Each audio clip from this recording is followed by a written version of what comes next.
Reciban nuestros saludos al iniciar la actividad orientadora número 4 de la asignatura Pediatría 2. Antes de abordar los contenidos nuevos, es importante que recuerdes la clasificación de las infecciones respiratorias agudas, los factores de riesgo o predisponentes, los signos de gravedad, así como el algoritmo para su manejo, estudiados todos en la semana precedente.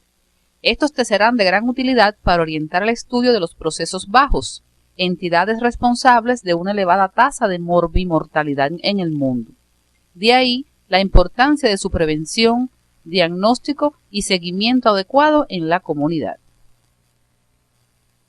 Al concluir la actividad, serán capaces de describir el cuadro clínico, etiología y las complicaciones de las infecciones respiratorias agudas altas, emitir el diagnóstico positivo, diferencial y su pronóstico, así como seleccionar la conducta terapéutica integral en cada una de ellas. Recordarás que las infecciones respiratorias agudas bajas son aquellas que afectan fundamentalmente a la epiglotis o a las estructuras del sistema respiratorio por debajo de ella, laringe, tráquea, bronquios de diversos diámetros o al lobulillo pulmonar, en particular alvéolos y/o al tejido pulmonar intersticial que los rodea. Iniciaremos el estudio de los CRUBs infecciosos agudos, los cuales son procesos inflamatorios que afectan a la laringe, la tráquea y los bronquios. Constituyen un síndrome obstructivo laríngeo caracterizado por tos áspera, ronca, a menudo acompañada de respiraciones ruidosas de tono grave, generalmente durante la inspiración, y que indican una obstrucción de las vías aéreas bajas extratorácicas. Se acompaña además de afonía o ronquera, que indica una inflamación de las cuerdas vocales. De esta forma, producen los cuadros clínicos de laringitis, epiglotitis aguda o laringitis supraglótica, laringotraqueitis, laringotraqueobronquitis y laringitis espasmódica. Esta última no se debe a una infección directa de la laringe, pero por lo general está precedida de un cuadro viral que parece influir en su desencadenamiento. Es por ello que se incluye dentro de esta clasificación. Existen factores que predisponen a la obstrucción. Ellos son la corta edad. Mientras más pequeño es el niño, la infección tiene más posibilidades de presentarse y de ser más grave, debido a condiciones anatómicas e inmunológicas. Otros factores son el sexo masculino, la tendencia personal y familiar y la hiperreactividad que puede ser alérgica o no. Dentro de las condiciones anatómicas se encuentran el diámetro más pequeño de estas estructuras, la existencia de un ángulo más agudo y vertical entre la epiglotis y la glotis, dando lugar a la conocida epiglotis en omega, la presencia de los pliegues aritenoepiglóticos más redundantes con una armazón cartilaginosa menos rígida. Los factores inmunológicos están relacionados con la no exposición con diversos agentes infecciosos, sobre todo virus, capaces de producir estas infecciones y por lo tanto no se han creado los mecanismos de defensa específicos contra ellos. En el sexo masculino se presenta con más frecuencia que en el femenino, sin que se sepa la causa. Por otra parte, existe una tendencia personal y familiar, pues alrededor del 15 al 20% de los pacientes con CRUB tienen una historia familiar positiva a estos mismos cuadros. Las laringitis, laringotraqueitis y laringotraqueobronquitis, también denominadas CRUBs subglóticos o CRUBs virales, serán descritas en conjunto, ya que suelen presentar manifestaciones clínicas comunes y tanto las complicaciones como su tratamiento son semejantes. Es importante que identifiquen algunos signos que las diferencian. La etiología es casi siempre viral.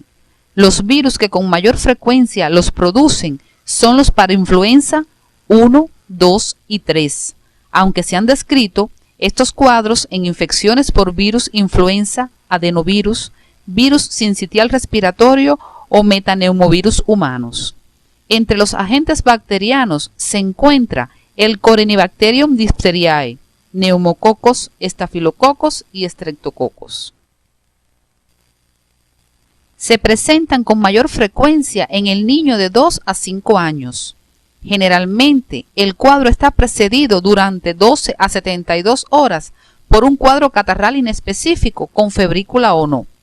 Después, comienza una tos perruna y ronquera ligeras, que pueden aumentar acompañadas de fiebre de intensidad variable, anorexia, decaimiento y estridor inspiratorio.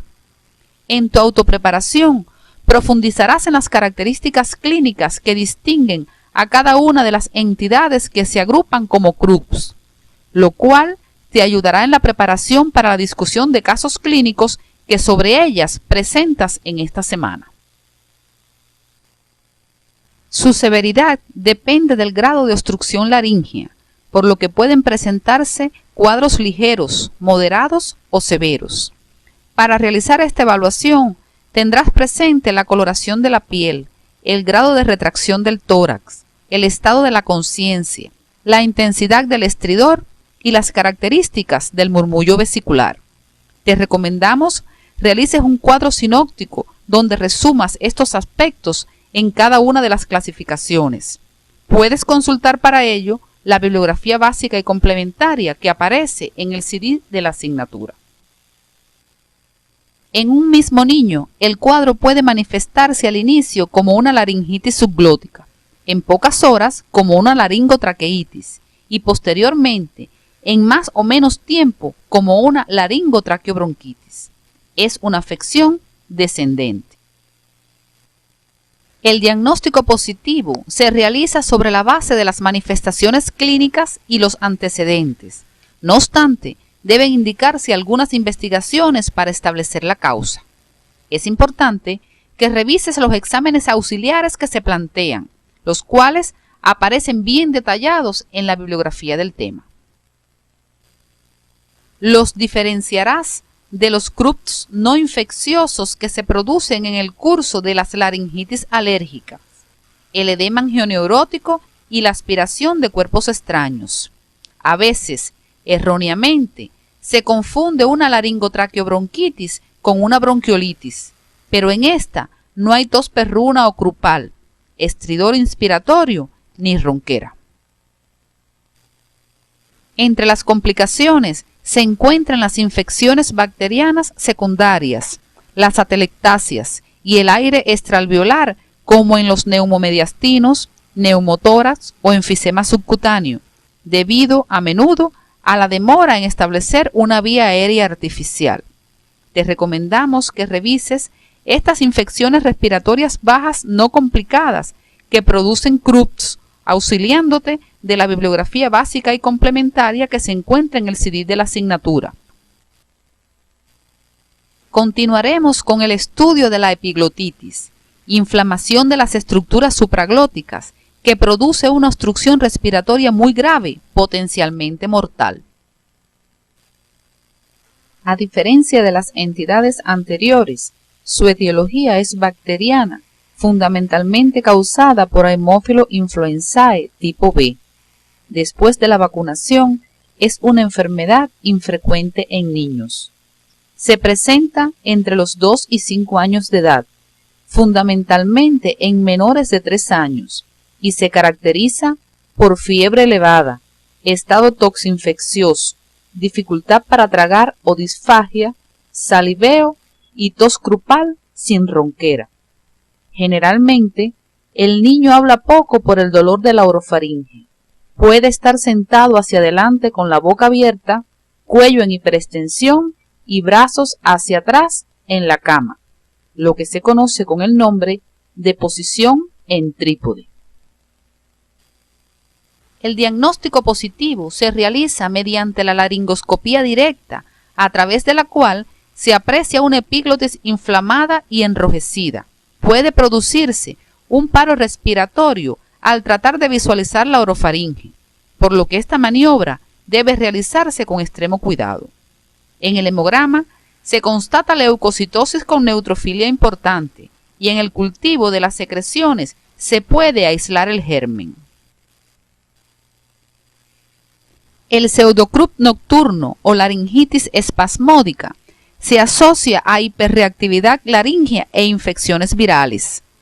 Se manifiesta bruscamente en la noche, precedido en horas o pocos días de un cuadro catarral alto no específico o de coriza. El niño se despierta ansioso, sudoroso y pálido, con tos perruna, ronquera, estridor inspiratorio y a veces con tiraje alto supraesternal e infraclavicular. En la mañana mejoran los síntomas, con tendencia a repetir varias noches, incluso puede repetirse en meses sucesivos cuando éste sufre de una infección respiratoria alta leve.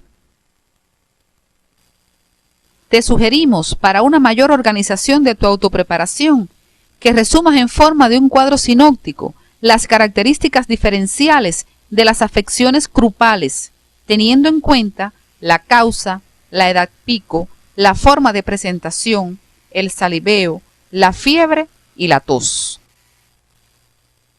La conducta a seguir varía de acuerdo a la severidad de los síntomas.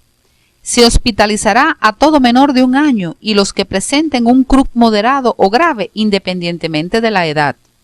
En los crups ligeros se indica humidificación o vaporizaciones durante 15 o 20 minutos y dexametasona por vía oral a razón de 0,15 miligramos por kilo de peso por dosis cada 6 a 12 horas. En los casos moderados emplearás epinefrina racémica 0,5 mililitros al 2,25% en nebulizaciones y dexametasona por vía oral en dosis de 0,3 a 0,6 miligramos por kilo de peso cada 6 a 12 horas. Además, colocarás al niño en atmósfera húmeda. En los casos severos, se emplea epinefrina racémica nebulizada a la misma dosis del crup moderado. Dexametasona 0,5 miligramos por kilo por dosis cada 6 a 12 horas según evolución. De ser necesario, se realizará intubación endotraqueal, mucho más recomendada que la traqueostomía. La epiglotitis se considera una emergencia que requiere de ingreso directo en salas de cuidados intensivos e inmediatamente realizar intubación endotraqueal. Si el traslado a esta unidad demora, debes lograr una vía para la entrada del aire, incluso colocando una aguja o trócar grueso en la tráquea, si no dispones de otro recurso. También emplearás antibióticos del tipo de las cefalosporinas, de segunda o tercera generación. Profundiza en estas opciones terapéuticas a través de la bibliografía básica. Continuamos con las bronquitis agudas, la cual es la inflamación de las membranas mucosas de los conductos bronquiales que se acompaña en ocasiones de una excesiva producción de mucus. Afecta principalmente los bronquios mayores extrapulmonares, incluyendo la tráquea, por lo que el término más adecuado sería traqueobronquitis aguda. Generalmente es un trastorno de curso benigno, leve y reversible.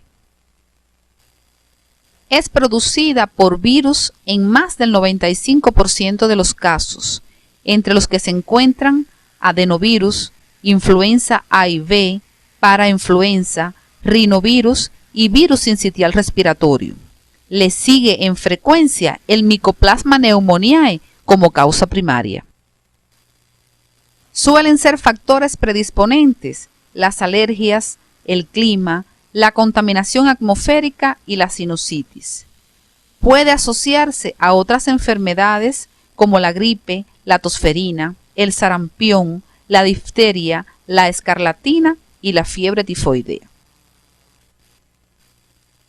El cuadro clínico se presenta generalmente a continuación de una infección viral de las vías respiratorias superiores. Se caracteriza por presentar una tos seca, persistente e irritante. Pocos días después, la tos se vuelve productiva y si el niño es capaz de expectorar, el esputo es claro en un inicio y mucopurulento después. Entre el quinto y 10º día, las secreciones aclaran. La tos va disminuyendo progresivamente y desaparece al cabo de 1 a 2 semanas. Este cuadro puede acompañarse de náuseas y vómitos, en particular con los accesos de tos, disnea en ocasiones, fiebre ligera, malestar general, molestias retroesternales, sensación quemante y dolor en la parte anterior del tórax. En el examen físico, los hallazgos son variables. Puede haber policnea ligera o moderada, la respiración es ruidosa y en la auscultación casi siempre hay ruidos respiratorios gruesos o roncos, aunque se pueden encontrar estertores húmedos o sibilantes.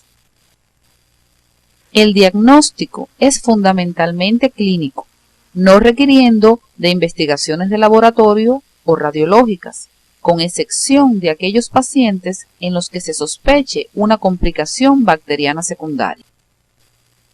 Las complicaciones no son frecuentes, aunque en niños desnutridos y con otras afecciones debilitantes pueden aparecer complicaciones bacterianas como las neumonías. También pueden presentarse atelectasias. No existe un tratamiento específico. Se emplean medidas generales entre las que se encuentra la administración de líquidos frecuentes, el control de la fiebre y humidificación del ambiente. Solo se utilizarán antibióticos si se comprueba infección bacteriana sobreañadida. La tos, cuando es productiva, no debe suprimirse por ser un mecanismo efectivo en la movilización y aclaramiento de las secreciones bronquiales. Los expectorantes, mucolíticos y los antihistamínicos tampoco son eficaces. Los broncodilatadores, como el salbutamol, pueden aliviar los síntomas en caso de hiperreactividad bronquial asociada.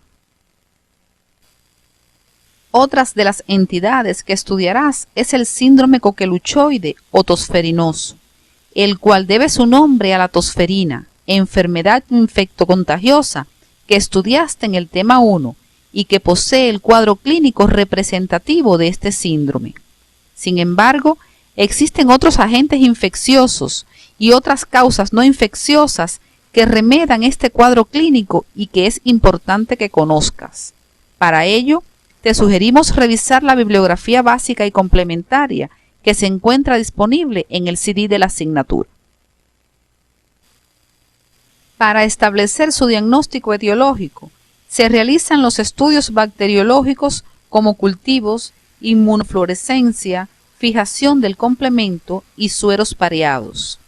Otros estudios, como electrolitos en sudor, radiografías de tórax y cuello con vista anteroposterior y lateral, broncoscopía, tomografía axial computarizada y esofagograma, ayudan a dilucidar la etiología no infecciosa.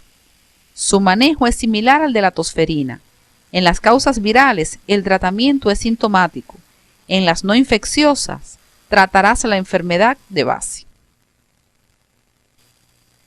La bronquiolitis es otra de las infecciones respiratorias agudas bajas que afecta a los bronquiolos terminales. De gran frecuencia en la infancia, sobre todo en los 2 primeros años de la vida y en épocas de invierno. Su origen es viral en más del 95% de los casos y se presenta en forma epidémica. Sobre este tema, presentas un taller en esta semana, por lo que te sugerimos revisar la guía que aparece en el CD que te permitirá organizar la autopreparación del mismo. Estudiaremos ahora las neumonías, las cuales son procesos inflamatorios agudos que afectan las zonas más distales del sistema respiratorio, bronquiolos, alvéolos y o tejido intersticial pulmonar. Nos limitaremos a considerar las neumonías agudas infecciosas adquiridas en la comunidad, las cuales condicionan una epidemiología, fisiopatología, cuadro clínico y pronóstico específicos. En general, son causadas por virus y bacterias del medio ambiente, pero también son producidas por micoplasma, protozoarios, riquecias y hongos.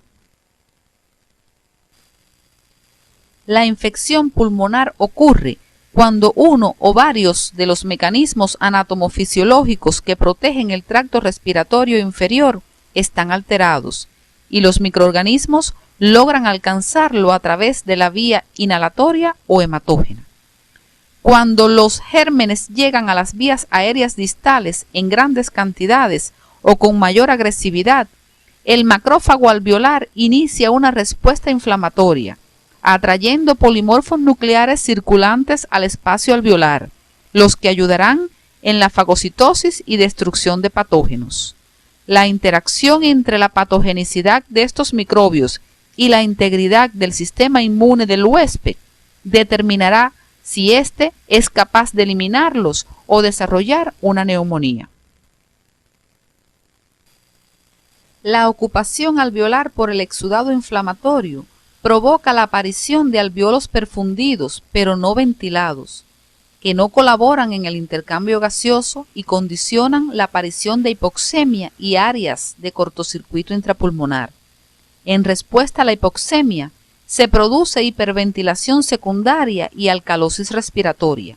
La hipercapnia es rara. En la literatura recomendada encontrarás los factores que pueden alterar los mecanismos de defensa de las vías aéreas. De acuerdo a la anatomía patológica, a la clínica y a la radiología, las neumonías pueden clasificarse en lobares o segmentarias, a focos diseminados o bronconeumonía e intersticiales.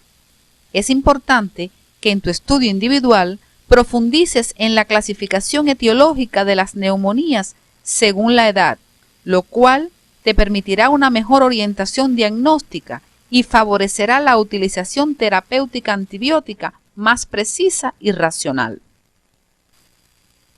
Las manifestaciones clínicas varían según la edad y habitualmente son más severas en niños pequeños. Es importante que indagues acerca de los factores de riesgo que aprendiste en la semana precedente. Recuerda que a mayor número de estos, más posibilidades de gravedad y muerte.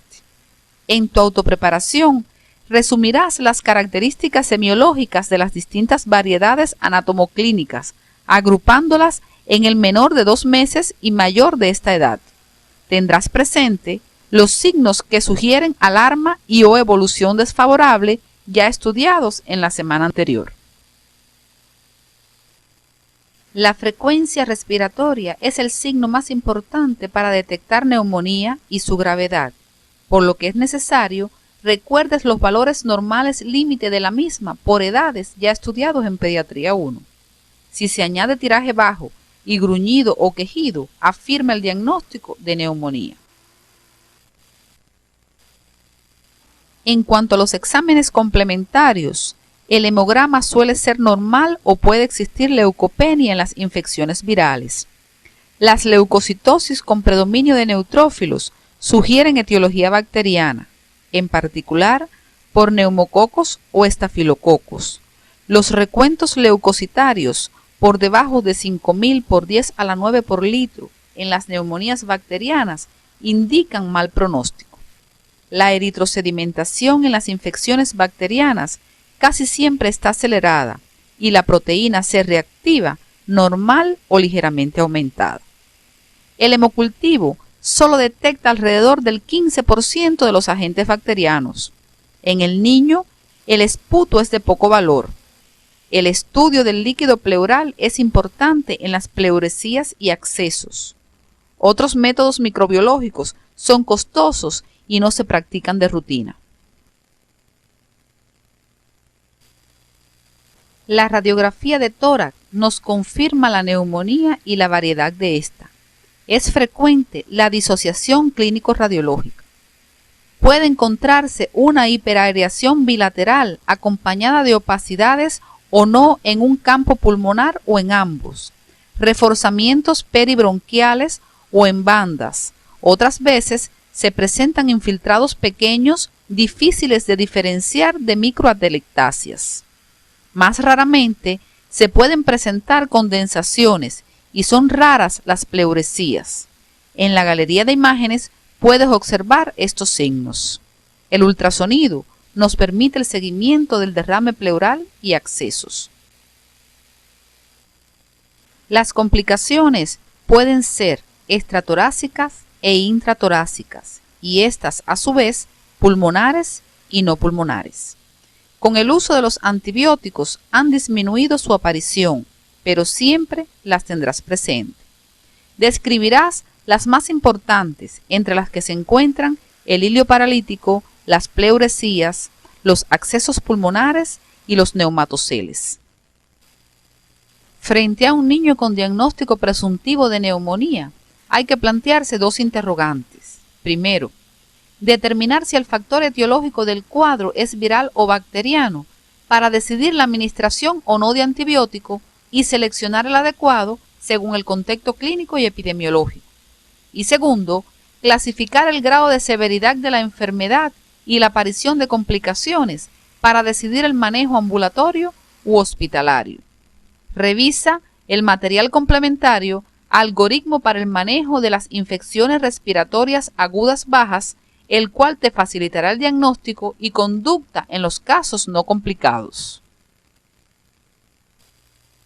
Recuerda que en la semana precedente estudiaste los criterios científicos que permiten la atención uniforme a todos los enfermos con infecciones respiratorias agudas, los cuales tendrás presentes. También recordarás las medidas generales y locales comunes a todas las infecciones respiratorias agudas no complicadas que aparecen detalladas en la bibliografía del tema. Para el tratamiento específico de las neumonías bacterianas, existen varios esquemas de antibióticos. Teniendo en cuenta la edad, en los menores de 2 meses utilizarás la combinación de benzilpenicilina G y un aminoglucósido del tipo de la gentamicina o amicacina, o en casos graves una cefalosporina de tercera generación. En el niño mayor de esta edad, emplearás la benzilpenicilina G durante 24 a 48 horas y continuarás con penicilina novocaínica durante 7 a 10 días según la evolución. En alérgico a las penicilinas se utilizan los macrólidos y la cefalosporina. En tu estudio independiente profundizarás en el modo de administrar estos medicamentos, así como en el resto de las opciones terapéuticas. Para ello, debes consultar la bibliografía básica y complementaria que aparece en el CD de la asignatura. Esto te ayudará en la preparación para el seminario que sobre estas enfermedades tienes en esta semana. Al finalizar la actividad orientadora de hoy, arribamos a las siguientes conclusiones. La anamnesis y el examen físico minucioso en las infecciones respiratorias agudas bajas son de extraordinario valor para orientar el diagnóstico, identificar el estado de gravedad del niño y detectar a tiempo las complicaciones. La mayoría de estas infecciones tienen etiología viral y se recuperan sin incidentes ni secuelas. En las de etiología bacteriana, el pronóstico está influenciado por la agresividad del agente, la susceptibilidad a los antibióticos utilizados y las características del huésped. El tratamiento precoz y adecuado de las infecciones respiratorias agudas bajas en la comunidad es altamente eficaz y previene la aparición de signos de gravedad, las complicaciones y hasta la muerte. Hasta aquí hemos abordado los elementos básicos que les permitirán encaminar el estudio de las infecciones respiratorias bajas no complicadas de la edad pediátrica. En la próxima semana continuaremos con el estudio de la primoinfección tuberculosa y el asma bronquial. Ambas repercuten en el crecimiento y desarrollo del niño y en su adaptación social y escolar. Por estas razones y por su gravedad, sobre todo en los casos de tuberculosis pulmonar, resulta de gran importancia su conocimiento en tu formación como médico integral comunitario.